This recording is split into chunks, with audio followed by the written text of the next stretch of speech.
ذاتی کار یہ جیسے ہدایہ کی اب مختلف شروعات ہیں۔ مشہور و معروف عشر ہے فتح القدیر جو علامہ ابن حمام رحمۃ اللہ تعالی علیہ کی ہے، اور ان کی سن وفات 861 ہجری ہے۔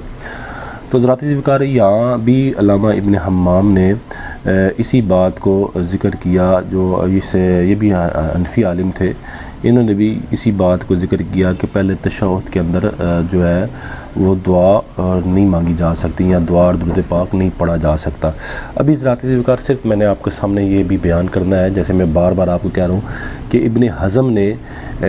جو شیخ ناصر البانی نے یہ کہا تھا کہ ائمہ میں سے کسی نے بھی پہلے تشہد کے اندر دعا کا نہیں کہا، تو ابھی صرف دعا کے بارے میں آپ کے سامنے موقف بیان ہو رہا ہے۔ اس ضمن میں جن ائمہ کا یہ بھی موقف ہے کہ پہلے تشہد کے اندر درود پاک بھی نہیں پڑھا جا سکتا، وہ اس ضمن میں بھی آپ کو کیا ہوگا سمجھ میں آتا جائے گا حضرات ذکر۔ لیکن میں یاد رکھیں کہ میں جو پہلے تشہد کے اندر جو درود پاک کا ذکر ہے کہ پڑھ سکتے کہ نہیں پڑھ سکتے، اس پر میں الگ سے پھر آپ کو وہ بات بھی الگ سے سمجھاؤں گا۔ ابھی فی الحال آپ یہ یاد رکھیں کہ احناف کا موقف یہ ہے کہ پہلے تشہد کے اندر جو ہے وہ درود پاک اور دعا نہیں پڑھ سکتے۔ اب علامہ ابن حمام نے جو ہدایہ کی شرح لکھی، اس میں بھی انہوں نے جو احناف کا موقف ہے وہ بیان کیا، اور یہی کہا کہ پہلے تشہد کے اندر درود پاک اور دعا نہیں پڑھ سکتے۔ اب وہ علامہ ابن حمام نے کیا لکھا، اب آپ حضرات ذکر اس کو سنیں علامہ ابن حمام نے کیا لکھا۔ اور حضرات ذکر میں آپ کو جیسے بارہا یہ کہہ رہا ہوں کہ ابھی یہ صرف جو باتیں ہیں یہ ابن شیخ ناصر البانی نے جو ابن حزم کا حوالہ دیا اس کے مقابلے میں بیان ہو رہی ہیں۔ اب وہ کیا کہتے ہیں، علامہ ابن حمام کہتے ہیں وہ قول ولا یزید علی ھذا، کہتے ہیں مصنف کا قول لا یزید علی ھذا کہ اس پر زیادتی نہیں کی جائے گی۔ کس پر؟ ای علی مقدار التشہد، تشہد کی مقدار پر پہلے قاعدے میں زیادتی نہیں کی جائے گی، یہ احناف کا موقف ہے۔ اب آگے علامہ ابن حمام فرماتے ہیں وقال الشافعی فی الجدید، امام شافعی کا جو جدید موقف ہے وہ یہ ہے تسن الصلاۃ علی النبی کہ نبی علیہ السلام پر پہلے تشہد کے اندر درود پاک پڑھ سکتے ہیں فی قاعدۃ اللہ، پہلے تشہد کے اندر۔ اب امام شافعی کی اپنے موقف پر دلیل کیا ہے، لحدیث ام سلمۃ فی کل رکعتین تشہد وسلام علی المرسلین، کہ امام شافعی کی اپنے موقف پر، یعنی امام شافعی کا جو یہ موقف ہے کہ پہلے تشہد کے اندر درود پاک پڑھ سکتے ہیں، کہتے ہیں کہ اس پر یہ دلیل یہ ہے کہ ام سلمہ رضی اللہ تعالیٰ عنہ کی حدیث ہے، وہ فرماتی ہیں کہ نبی علیہ السلام نے ارشاد فرمایا کہ ہر 2 رکعتوں میں تشہد ہے اور مرسلین یعنی رسولوں پر سلام ہے۔ اب علامہ ابن حمام کہتے ہیں ولنا قول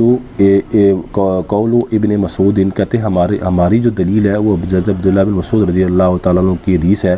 وہ وہی حدیث پاک جو میں آپ کے سامنے پڑھ چکا ہوں، علمنی رسول اللہ صلی اللہ علیہ وسلم تشہد فی وسط الصلاۃ وآخرھا فاذا کان فی وسط الصلاۃ نہض اذا فرغ من التشہد۔ اس حدیث پاک کا ترجمہ میں آپ کے سامنے کر چکا ہوں، وَإِذَا كَانَ آخِرِ الصَّلَاةِ دَعَا لِنَفْسِهِ بِمَا شَاءَ۔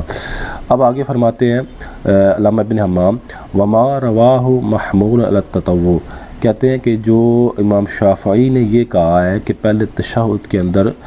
جو ہے وہ درود پاک پڑھ سکتے ہیں، یہ نفل کے بارے میں کہا ہے، یہ محمول کس پر ہے؟ نفل پر ہے، کہ نفل امام شافعی کہنا یہ چاہتے ہیں کہ نفل میں پڑھ سکتے ہیں۔ فَإِنَّ كُلَّ شَفْعٍ مِنَ التَّطَوُّعِ صَلَاةٌ عَلَى حِدَةٍ أَوْ مُرَادُهُ سَلَامُ التَّشَہُّد۔ علامہ ابن حمام کہتے ہیں کہ جو امام شافعی نے یہ کہا ہے کہ پہلے تشہد کے اندر درود پاک پڑھ سکتے ہیں، یہ نفل کے بارے میں ہے، کہتے ہیں اس لیے کہ نفل نماز کا ہر 2 رکعت وہ الگ سے ایک نماز ہوتی ہے۔ نفل نماز کا 4 رکعتی جو نفل نماز ہے اس کے اندر علامہ ابن حمام کہتے ہیں کہ اس کے اندر کیا ہے درود پاک پڑھ سکتے ہیں، یہ امام شافعی اصل میں یہ کہنا چاہتے ہیں، کیونکہ 4 رکعتی نماز کے اندر ہر 2 رکعت جو ہوتے ہیں وہ الگ سے ایک شفا ہوتا ہے، یعنی الگ سے وہ ایک نماز ہوتی ہے،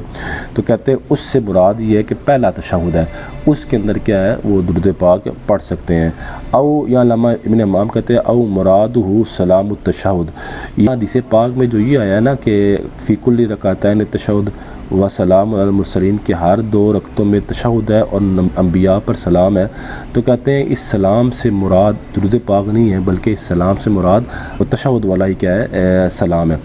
حضرات عزیز وقار، ابھی فی الحال آپ یہ یاد رکھیں، یہ پوری عبارت میں نے آپ کے سامنے اس لیے پڑھی کہ اس عبارت کے اندر علامہ ابن حمام نے ایک تو اپنا احناف کا جو موقف ہے وہ بیان کیا کہ پہلے تشہد کے اندر دعا اور درود پاک نہیں پڑھا جائے گا،